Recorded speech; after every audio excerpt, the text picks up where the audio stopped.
Professor Monty again, and let's talk about prime factorization.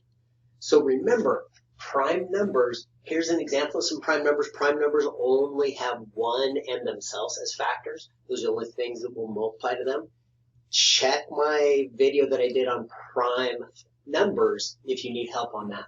But I've listed a bunch of the first prime numbers. So 2, 3, 5, 7, 11, 13, 17, 19, 23, ...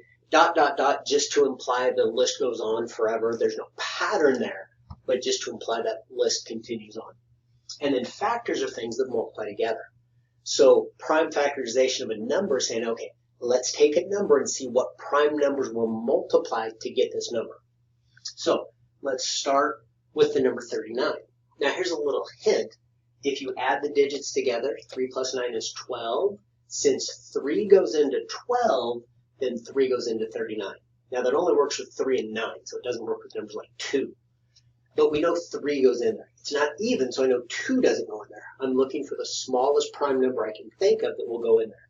And so 3 goes in there. I like to divide upside down, and then everything on the outside will be the prime factorization. Well, 3 goes into 3 once and goes into 9 3 times. So 3 times 13 is 39. 13 is a prime number, so we're done. So we would say, oh, 39 is 3 times 13, and that's the prime factorization. So let's do a couple more examples. Now 43. Well, let's see. I know it's not even, so 2 doesn't go into it. 4 plus 3 is 7. 7's not evenly divisible by 3, so 3 doesn't go into it. 5 doesn't go into it because it would have to end in either a 0 or a 5.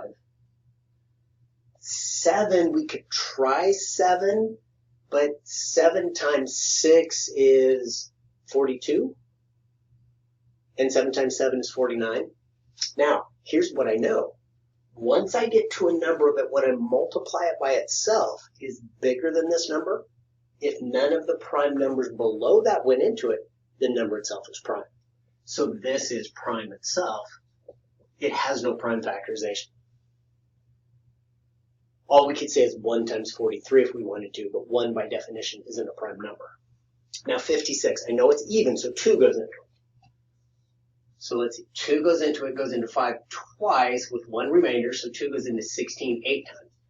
2 times 28 is 56. Still even, 2 is still going to go into it. 14 times, 2 is still even. 14 is even, 2 goes into it. 7 times, and then 7's a prime number.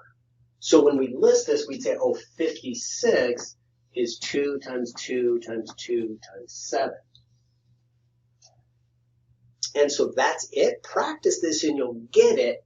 Definitely helps to know the prime numbers so that you can quickly get to the prime factorization. Okay, hope this helps. We'll use this idea for several things coming up.